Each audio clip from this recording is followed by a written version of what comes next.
Welcome to this episode. Today, we're diving into a fascinating topic from the Biotech International Institute, a project called NeuroReset. It's all about understanding neural recovery, which, as we'll see, is far from simple.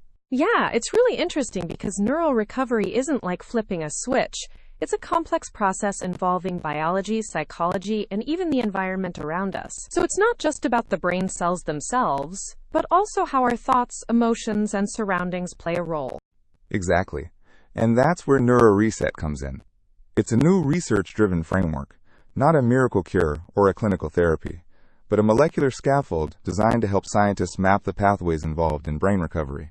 Right, and when you say molecular scaffold, it might sound a bit technical, but think of it like a framework or a structure that supports building something complex. In this case, it's a bioengineered, semi-synthetic structure inspired by natural compounds found in cannabinoids, psilocybin, and neurotrophic mushrooms.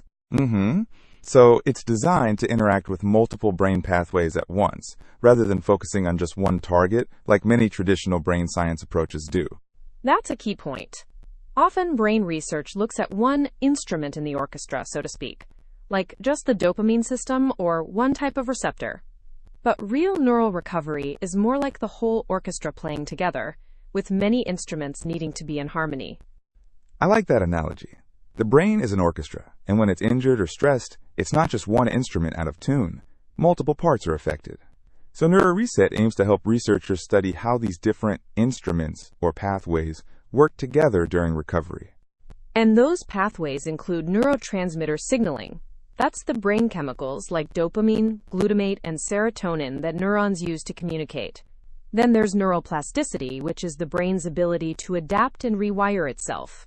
And also, cue and stress reactivity, which is how the brain responds to stress signals or reward cues. So by looking at all these pathways together, researchers get a fuller picture of how the brain recovers.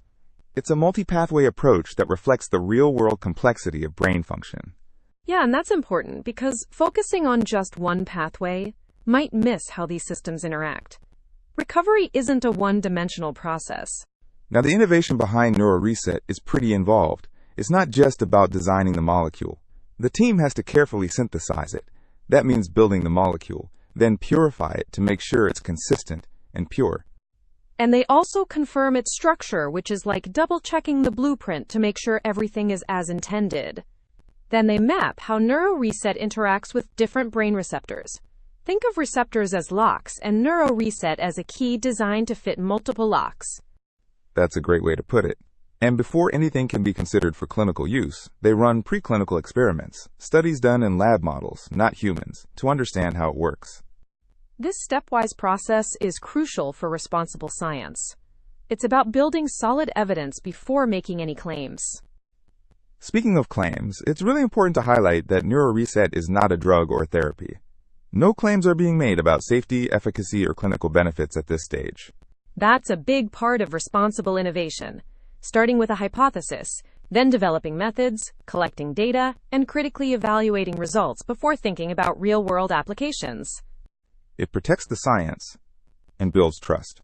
And it also means the team is open to collaborations with academic labs, translational researchers, and others interested in exploring neural recovery mechanisms. Which brings us to the question BII poses to the neuroscience community. If you could better map neural recovery, what would you prioritize first? Plasticity, stress reactivity, or multi-neurotransmitter signaling? That's a thoughtful question. It invites researchers to consider which aspects of recovery are most promising or important to study. And it signals BII's openness to collaborative research partnerships. I think it also reflects how complex neural recovery is. There's no single answer, and different approaches might be needed depending on the context. Absolutely. So, to sum up, NeuroReset represents a careful, innovative step toward understanding the brain's complex recovery processes. By focusing on multiple pathways and building a research tool rather than rushing to clinical claims, BII is modeling responsible biotech innovation.